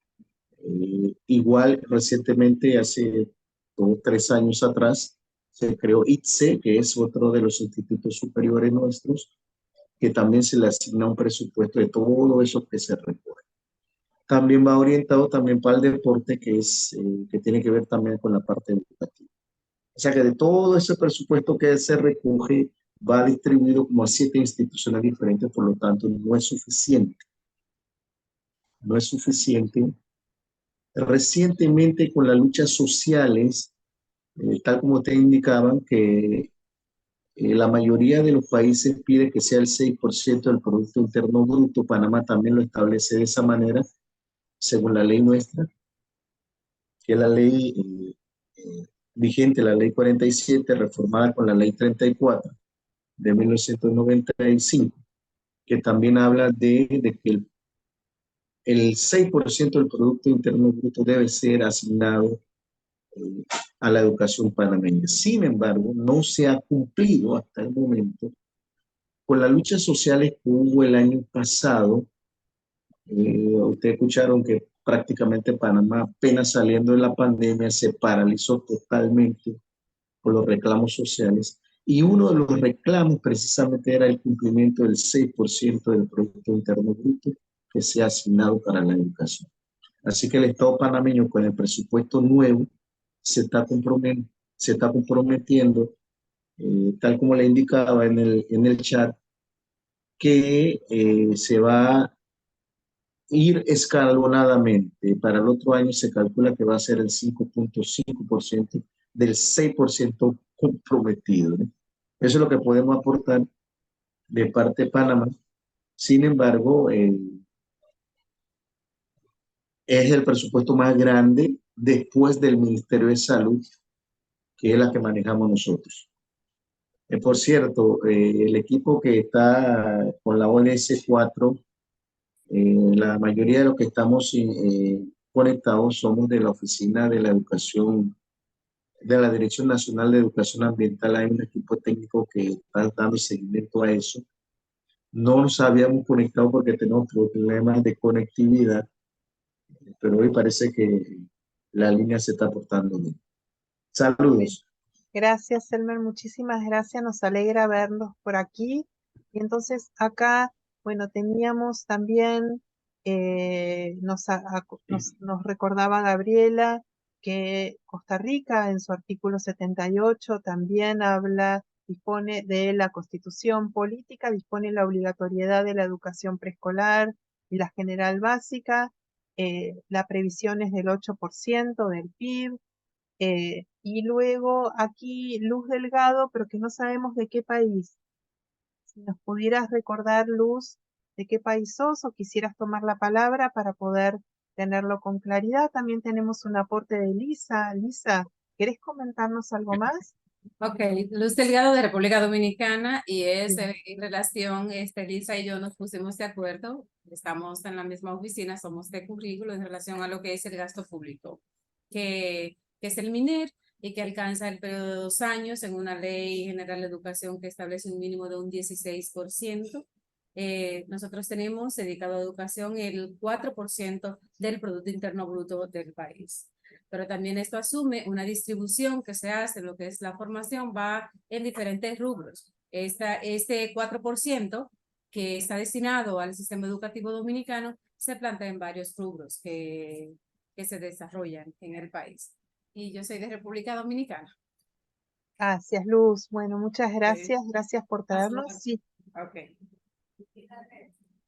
¿Alguien más quiere tomar la palabra? No sé si hay alguien de Guatemala, de México, de Nicaragua. Si no, continuamos y en la medida que van pudiendo comentarnos, lo hacemos. Ahora lo que quisiéramos ver un poco es esta mirada justamente de que nos traía Alejandro, que es tan importante el volumen, el tamaño, que también dentro de estas 4 S que trabajábamos con Tamara, por supuesto el tamaño y el volumen es importante, pero también es muy importante a dónde va el presupuesto, ¿no? O sea, ¿qué hacemos con ese presupuesto? ¿De qué manera con ese presupuesto, con esa inversión, con ese financiamiento, garantizamos calidad y justicia educativa? Entonces, ahora sí, nos gustaría conversar un poco respecto a esto. ¿Qué tendríamos que tener en cuenta para hablar de un presupuesto justo, equitativo, sensible al género, etcétera, etcétera? Adelante, escuchamos sus opiniones y sus propuestas. Recuerden que en todas las ocasiones, en cada módulo, sistematizamos lo que trabajamos aquí y hacemos llegar estas propuestas, recomendaciones a los ministerios de los 9 países. Adelante, por favor. Entonces, ¿qué tenemos que tener en cuenta a la hora de pensar en presupuestos más justos, más equitativos? Hablábamos de tener en cuenta a las poblaciones rurales, por ejemplo. Hablábamos de tener en cuenta las brechas de género. Ahí, ¿qué tendríamos que tener en cuenta, no? Para no decir, bueno, brechas de género, ¿qué tendríamos que tener en cuenta? Por ejemplo, sabemos que es importante invertir en saneamiento, que el tema de los baños es un aspecto que impacta muchísimo en el presentismo de las mujeres y adolescentes, jóvenes y niñas en las escuelas. Pero me gustaría escuchar a ver qué piensan ustedes. Entonces, adelante.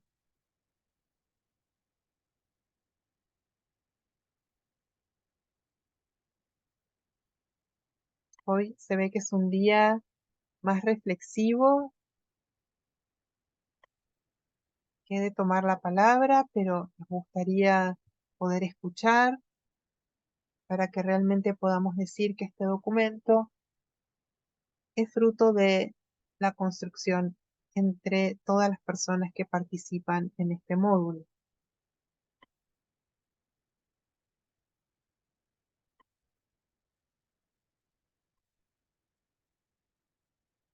Bien, mientras tanto, entonces queremos saludar también, creo que se ha sumado Romina Kasman de la oficina de UNESCO en San José.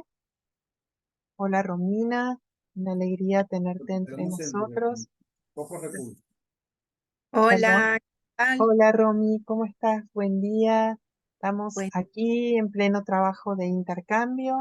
Gracias por sumarte y compartir. em, creo que ahí había alguien que quería hablar, porque creo que había una cámara, pero si no puedo quizás hacer alguna pregunta en función de esa pregunta para la Bien, reflexión. Ah, ok. Quien encendió la cámara fue Luz, de República Dominicana nuevamente. Adelante. Marcela, aquí conversando con mis compañeros, estábamos pensando que la mejor forma, en nuestro caso, es como de sensibilizar a toda la comunidad educativa, a la población, tanto padres, quienes tienen el poder de tomar decisiones en relación al uso adecuado de los recursos y para qué los destinamos. Y en esta parte vemos y pensamos como en voz alta al escuchar las reflexiones de los expositores cuando lo estaban haciendo, cómo nosotros tenemos que como visualizarnos en esta perspectiva de clasificar y clarificar hacia dónde vamos y cómo con este presupuesto les damos un buen uso para tener mejor calidad educativa. O sea, que vaya destinada específicamente al fortalecimiento de los aprendizajes de los niños, niñas, jóvenes y adolescentes y adultos de nuestro país. Creo que me iría por la parte de la reflexión del uso adecuado de los recursos que tenemos y cómo, porque también podemos ver que en centros educativos lo que se designa para un centro educativo, cuáles cosas se pueden hacer, que se hacen grandes cosas en el centro con pocos recursos y otros centros educativos que tienen destinado grandes cantidades no logran hacerlo y no logran tener lo que tiene menos.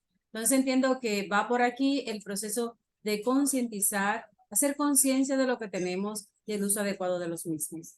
bien. Gracias. Muchas gracias Luz. Y esto creo que también nos lleva a otra de las cuestiones que creo que traía también Alejandro, de la necesidad de generar transparencia en el uso de los recursos y en el monitoreo, ¿no? Esta pregunta que él traía, bueno, ¿sabemos cuántos recursos llegan a cada institución educativa? ¿Cuál es la inversión por estudiante? ¿No? Entonces, transparencia, ¿no? Transparencia y monitoreo. Son estas dos cuestiones que tenemos que tener en cuenta en la inversión, ¿no? Eso nos da más argumentos para cuando decimos, bueno, necesitamos más para qué. Adelante, Rosa, por favor. Gracias.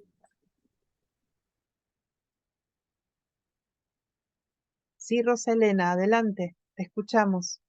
Perdón, buenos días para todos y todas.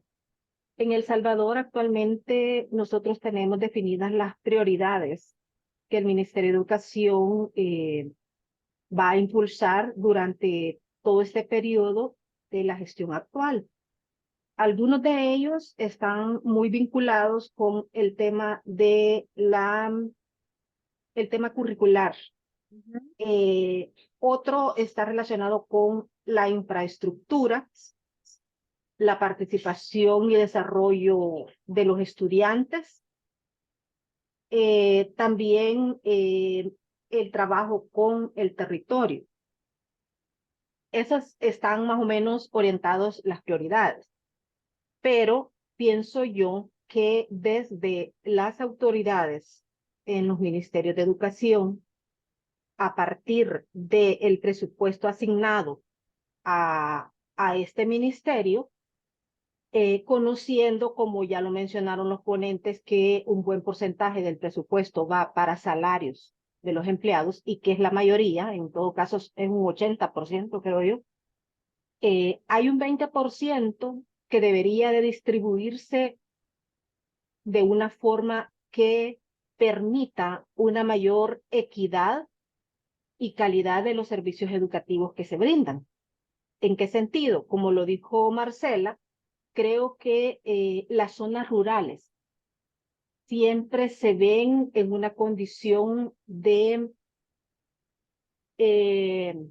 disparidad en relación a la zona urbana. El tema de infraestructura, yo sé que es sumamente importante, pero igual creo yo que hay centros educativos que cuentan con una buena infraestructura, pero que a veces no es aprovechada al máximo para un buen abordaje educativo con los estudiantes.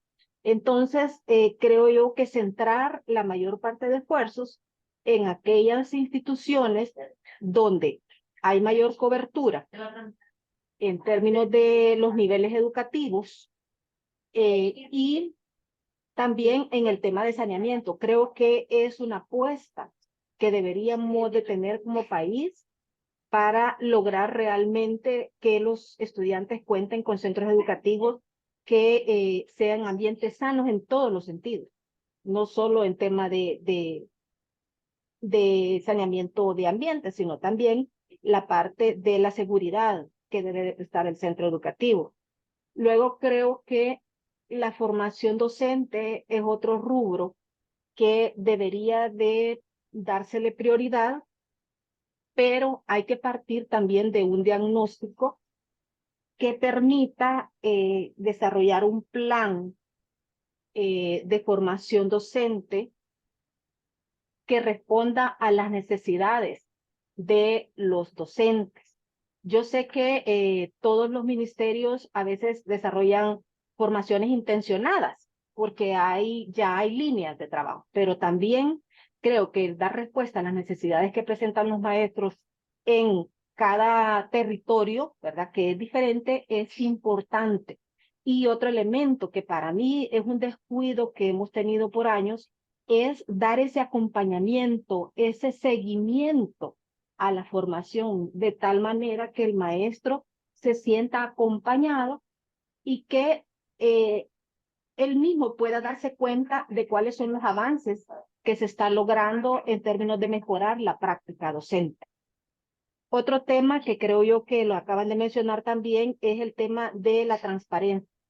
Aquí en El Salvador hay una transferencia anual de un presupuesto a todas las escuelas, que para mí debería de ser más equitativo en términos de ver más las necesidades de cada centro educativo, porque acá hay un presupuesto general para cada centro. Hace algunos años era por cantidad de estudiantes.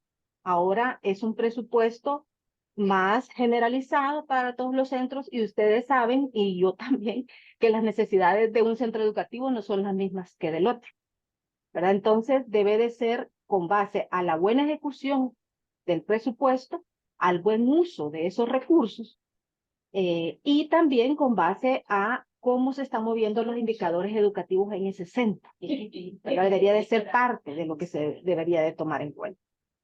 Y la otra es, hay una población que es, por su misma condición, se ve, digamos, marginada y es vulnerable.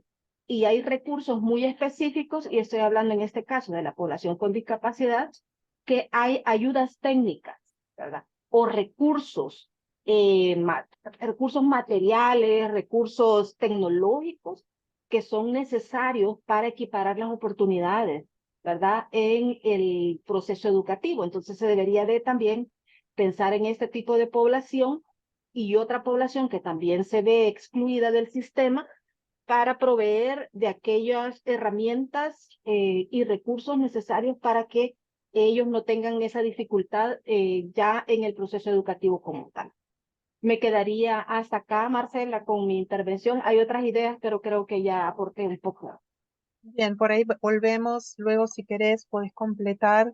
Nos decía Yolanda de Belice, acá puse la traducción de sus aportes por las dudas, que ella hablaba de garantizar que todos los niños tengan acceso a una educación de calidad, las niñas, por supuesto, especialmente en las comunidades rurales, y también traía el tema del currículums relevantes para la enseñanza y el aprendizaje, contextualizados, agregaría.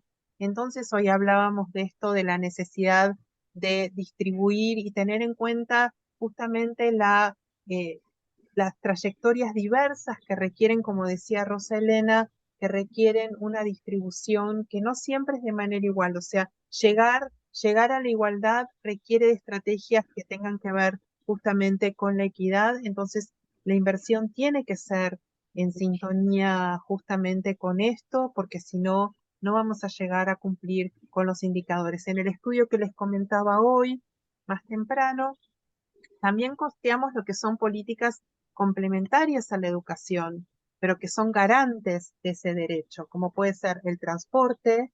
Sabemos que en zonas rurales, cuando no hay transporte, todo se dificulta más. Nosotros en el costeo, cuando tomamos el diagnóstico, nos daba que cuando no hay transporte, especialmente puesto por el transporte público no existe o es de muy baja frecuencia, la asistencia disminuye en un 40%, la alimentación, lo que decíamos antes, el saneamiento, o sea, que haya agua potable y sanitarios adecuados, todas esas políticas complementarias, las becas, digamos, el sistema de protección social tiene que dialogar con el sistema educativo, sobre todo en lugares donde las brechas y las desigualdades son tan grandes. Adelante, Elmer. Ok, buenos días nuevamente. Para aportar en esa parte, en caso de Panamá, en el 2002, 3, si no me equivoco, el decreto ejecutivo 238 se crea el Fondo de Equidad y Calidad de la Educación, FESE, ¿no? En donde se le asigna por cada estudiante del seguro educativo que le mencionaba en mi primera participación, que aporta el 1.25% de todo empleado público, todo el que trabaja en Panamá, y 1.50% el patrono. De ese porcentaje, al crearse el Fondo de Equidad y Calidad de la Educación, con el decreto 238, se establece que cada escuela se le asigna $40 por estudiante. O sea, si una escuela tiene 1,000 estudiantes, multiplica $40 por 1,000. Mientras más grande sea la escuela, tiene más ingreso de ese fondo. Sin embargo, a partir del 2000, con este gobierno, se le agrega otro aspecto. En áreas de difícil acceso, donde hay población vulnerable, hablamos de 300 corregimientos pobres, según las estadísticas del Ministerio de Desarrollo Social. Hablamos de pobreza multidimensional, donde se le asigna por cada estudiante $100 a $150. O sea que es la manera como el Estado panameño ha tratado de ayudar en esa parte, ¿no? Fondo de Equidad Social y Calidad de la Educación, así se llama, según el decreto ejecutivo, para poder solventar las necesidades que tiene la educación panameña. Sin embargo, no es suficiente con todo eso que se ha hecho. Eso es lo que quería aportar también de parte de Panamá. Muchísimas gracias, Elmer. Y completando un poco lo que traía Roselena respecto a la importancia de la formación docente, o sea, de invertir en formación inicial y también en formación continua. O sea, una cuestión muy importante es encontrar un diálogo mucho más estrecho entre la política educativa y lo que sucede efectivamente en las aulas, y una manera de hacerlo es justamente a través de la formación continua. ¿Por qué? Porque los currículos de formación inicial son mucho más difíciles de modificar en periodos de tiempo cortos. Entonces, la formación continua es la que da respuesta muy fuertemente a los contextos y necesidades locales de una manera mucho más rápida. Entonces, invertir ahí.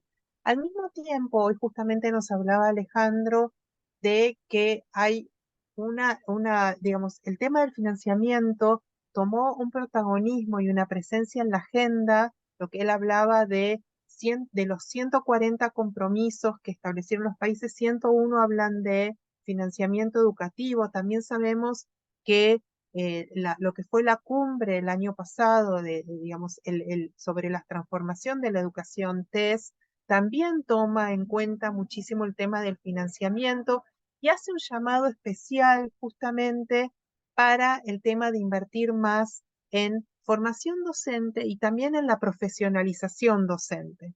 Sabemos que la profesión docente en muchos de los países está muy desvalorizada, en términos de valoración social, de prestigio social y también en términos de salarios. Entonces, ahí también tenemos que poner un ojo porque la calidad educativa se pone en juego justamente en la calidad de nuestros docentes. Entonces, es importante traer también este tema de formación docente. No sé si hay más manitos levantadas. Ahí veo que también hay más comentarios en el chat. César Teni de Guatemala. César nos dice que en Guatemala el alto porcentaje, 99% del presupuesto, está enfocado al subsistema escolar y un mismo porcentaje, un 1%, un mínimo, perdón, para el subsistema de educación extraescolar, que atiende a la educación para jóvenes y adultos, primaria, básico, diversificado y formación técnica. No sé, César, si quisieras agregar algo más, podés abrir tu micrófono y te escuchamos por si quisieras ampliar esto que mencionabas de Guatemala. Sí, buenos días, no sé si me escuchan. Te escuchamos muy bien, César, adelante. Sí, bueno, yo trabajo para el subsistema de educación escolar, ¿verdad? Y según los estudios por parte de diversas entidades, que en Guatemala por lo menos hay alrededor de 3 millones de población que están fuera del sistema educativo, o sea, que requieren de una segunda oportunidad de estudio. Estudio que puede ser para la primaria, el básico y el diversificado, ¿verdad? Sin embargo, en cuanto a presupuesto, no se tiene, digamos, el presupuesto para poder atender esta demanda. Entonces, esa es una gran preocupación, ¿verdad? En el círculo nuestro que atendemos precisamente a la población joven y adulta. Muchas gracias. Gracias a vos. Muy buena esa ampliación. Muchísimas gracias. No sé si hay otros comentarios por aquí. A ver si me pierdo alguna manito. Roselena, creo que esta manito era anterior, pero no sé si querías completar. Si querías completar, que habías mencionado que tal vez había otras cosas. Si Sí, no, quizás Marcela, estoy de acuerdo con el tema del transporte. Hay estudiantes que viajan de comunidades lejanas y muchas veces este es digamos, una limitante que tienen para poder asistir a los centros educativos. También creo yo que es importante pensar en becas de estudios para toda aquella población que tiene bajos recursos. Y también el tema de alimentación, creo que es importante fortalecerlo porque muchos de nuestros niños y jóvenes que llegan a las escuelas, a veces es la única fuente de alimentación con la que cuentan, con una alimentación más nutritiva, porque en sus hogares, ¿verdad? En sus hogares a veces no hacen los 3 tiempos de la alimentación. Entonces creo yo que el tema de la alimentación es importante. Igual creo que se tiene que invertir en esa población que está fuera del sistema educativo, que es bastante acá en El Salvador, pero hay que pensar simultáneamente cuál es la opción que le vamos a ofrecer. O sea, cuáles son las estrategias educativas que van a dar respuesta a esa población, porque si están fuera es por algo. Hay un factor que no ha permitido, ¿verdad?, que se mantengan dentro del sistema. Entonces, como sistemas educativos, debemos de analizar bien la situación y pensar cuáles van a ser las opciones que les vamos a ofrecer, porque no es la misma, ¿verdad?, para un niño que entra a básica como para un estudiante que ya tiene 19, 20 años. Tiene que ser otra estrategia educativa que le permita finalizar sus estudios y poder insertarse a la vida laboral. Entonces, en esa línea, Marcela. Gracias. Bien. No, gracias a vos. Y esto también me lleva a que hablamos de becas, pero también hablamos de transferencias a los hogares, no solamente personas, sino transferencias a los hogares. Muchas veces esto permite que evitar el trabajo infantil y el trabajo adolescente desprotegido, ¿no? Porque competir entre trabajo y escuela es difícil. En la mayoría de los países esto está normatizado, pero sabemos también que la maternidad y paternidad adolescente es muy alta y esto también atenta contra la escolaridad y el financiamiento tiene que prever estas transferencias a los hogares. Estamos hablando de madres, padres, también muchas veces están al cuidado de hermanitos, hermanitas, o también a cargo de las personas mayores de las familias. Entonces, estas transferencias que tienen que ver también con reconocer que las políticas de cuidado están asociadas a las políticas educativas, también es importante. Bien, entonces no sé si tenemos más comentarios por aquí. Tenemos unos últimos minutos antes de despedirnos, contarles que también, sí, hay una persona acá que no tengo su nombre. Adelante. Ah, es Romy. Romy, sí, querías decir algo. Estás muteada, Romy. Tenés que abrir el micrófono. Ahí está. Ah, perfecto. Muy Ahí. bien, Romina, Gracias. No, lamentablemente no pude unirme desde el inicio de la conversación, entonces agradecerles mucho, la verdad que fue, creo que una sesión de mucho aprendizaje. Frente a esta pregunta, yo también pienso en cómo desde lo subregional, ¿no? Y también por estar en una oficina subregional y por trabajar con la SEXICA, que estamos aquí, también estamos con el Parlamento Centroamericano, y hay otras organizaciones en sociedad civil.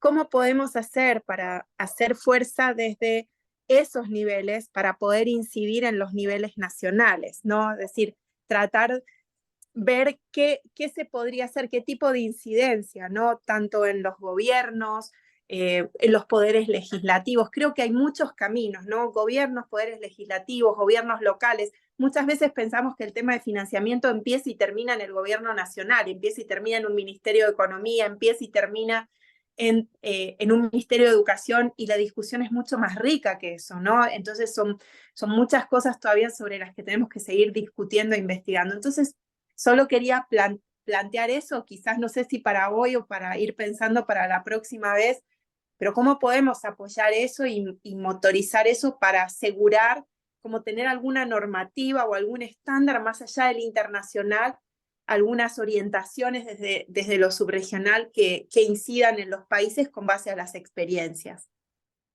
Sí, excelente eso, Romina. Hoy justamente hablábamos de eso, ¿no? Como que está presente en los documentos de UNESCO, está presente cada vez más en estas cumbres, ¿no? En lo que fue en estos días la cumbre de ODS. Digamos, hay un acuerdo respecto a que la aceleración en el cumplimiento de los ODS tiene que ver con el financiamiento, entre otras cosas, por supuesto. Por eso, digamos, digamos, tu recordatorio, tu llamado, tu alerta respecto a la necesidad de incidir no solamente en el plano local, sino también fortalecer justamente las alianzas regionales es muy importante. Bien, entonces queremos contarles algunas cosas. La próxima semana continuamos con este tema. También vamos a tener personas invitadas, especialistas sobre este tema. Nos va a acompañar Javier Curcio, que también realizó un estudio junto a la UNESCO sobre la modelización de presupuestos por resultados. Nos va a acompañar la CEPAL también, que también está incidiendo y presentando distintos documentos y alertas sobre este tema, así que es muy importante. Tal vez sería importante, y esto es una invitación, a si ustedes creen conveniente, tal vez es importante invitar, que es algo que también la UNESCO está haciendo. Sabemos que hay una propuesta de que en la próxima ministerial de educación sea, digamos, que estén los representantes de los ministerios, los ministros, ministras, acompañados también por los equipos técnicos de las áreas de economía y de hacienda. Digamos, es muy importante incidir en los equipos de economía para que tengan en cuenta también a la hora de tomar decisiones, a la hora de tomar decisiones presupuestarias de inversión, cuáles son los criterios que son importantes tener en cuenta, ¿no?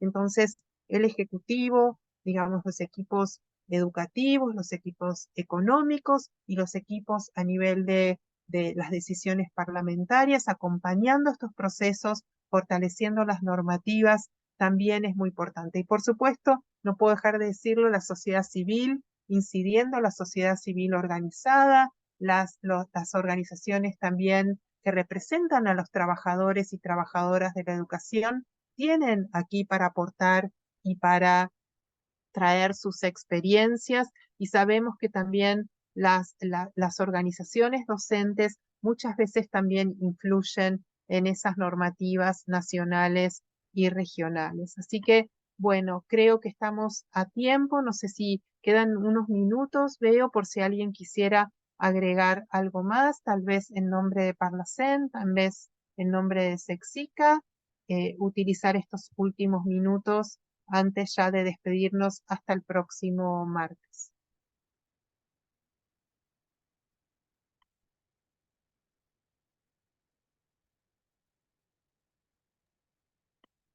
Bueno, Marcela, más que todo, pues dar las felicitaciones a estos importantes ponentes que estuvieron hoy dándonos el expertise en estos temas tan importantes en materia educativa para la región. Y que obviamente desde acá, funcionarios, funcionarias, personas que están afines a estos temas van tomando también, así como desde la academia tomamos los insumos, ¿verdad? Para colocarlos en un documento y luego generar un importante contenido para entregar. También de aquí se va tomando de adentro hacia afuera para poder ponerlo en práctica también en cada país. Eh, Agradecerle también, Marcela, tu apoyo, ¿verdad? Que siempre está apoyándonos, ¿verdad? Con esa voluntad, con ese expertise profesional. A la licenciada Romina también. Y a cada uno, a Raquel, a Marcela, por todo, por todo, por todo. Y desde el Parlamento Centroamericano también se les manda un abrazo cariñoso y también muy incentivador para continuar en el proyecto de parte de los diputados y diputadas, así como el equipo técnico que está dando seguimiento a este importante proyecto. Muchas gracias, Marcela. Un No, abrazo grande. al contrario, Selvin, es un honor que estén ustedes aquí presentes. Así que, bueno, no sé si Gabriela quisieras hacer un saludo final, Romina, y ya con esto nos despedimos entonces hasta el próximo martes, que sería nuestra última reunión de este módulo sobre financiamiento educativo. Sí, les quería agradecer, pero sí motivarlos a ser un poquito más participativos, ¿verdad? Para lograr obtener todos nuestros insumos. Aquí, me quedé pensando si de verdad se reparte de forma igualitaria, digamos, por decirlo de alguna manera, las escuelas, las instituciones que están en los centros de ciudad, ¿verdad? Tienen mucha diferencia con las instituciones de zonas rurales, indígenas y entre otras. Entonces, hablamos de transporte. ¿Será que entonces al saber que en ciertas instituciones hay que poner un transporte para los estudiantes, será que eso les disminuye en otros aspectos? No sé si alimentación o suministros escolares. Eso como que me quedé pensando por ahí. Estuve hasta buscando, pero no encontré como algo que me diera respuesta, pero por ahí tal vez, aunque yo trabajo para la SEC, que es a nivel centroamericano, también pienso un poco más en Costa Rica, ¿verdad? Que por eso empecé a pensar cuando ya todos ustedes empezaron a hablar de los transportes. Pero bueno, por ahí les dejo la idea y si ustedes em, logran obtener un poco más de información, la pueden enviar por correo para nosotros hacernos la sistematización del encuentro. Hay alguien aquí que dice usuario de Zoom y tiene la mano levantada. No sé si ya le dieron la palabra y quedó la manita. No te escucho, Marcela, perdón. Sí, es Romina, Gaby, Ay, es Romina. Romina, qué gusto. Ok, entonces por aquí me quedo gusto de verlos otra vez a Gracias. todos y nos vemos de hoy en 8 días. Perfecto, gracias, Gabriela. Muchas gracias, Romina. Y entonces ya con las palabras de Romina nos despedimos.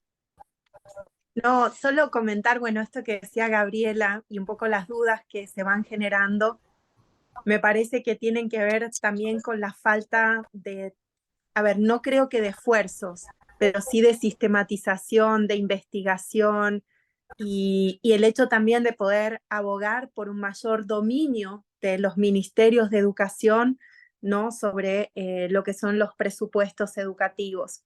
Y creo también que en la vez que viene, y por eso quería participar, se va a presentar algunos ejemplos, algunos trabajos que hemos hecho con el Ministerio de Educación de Costa Rica, también con UNICEF, también con UNFPA, con la idea de poder mostrarles cómo se pueden generar herramientas construidas con los mismos funcionarios y funcionarias de un Ministerio de Educación, ¿no? No son cosas que aterrizan, sino que vienen a recoger, a relevar la necesidad, la capacidad que se necesita y también la adecuación a las realidades nacionales sobre qué significa financiar el derecho a la educación, una educación de calidad, inclusive y con equidad para todas y todos, ¿no? Sin distinción.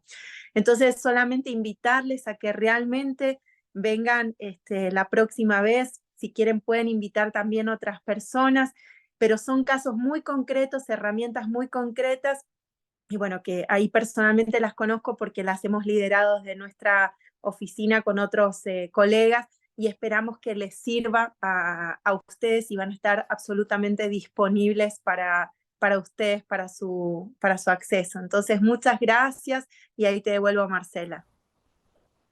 Muchas gracias. Nos vemos entonces el martes. Muy buena semana para cada uno, cada una de ustedes. Nos encontramos en la segunda y última reunión de este módulo para luego ir al módulo 4 sobre justamente los temas que hemos hablado hoy mucho: formación docente, fortalecimiento de equipos directivos y proyecto institucional. Muchas gracias. Buena semana. Buenas tardes. Igualmente. Hasta luego.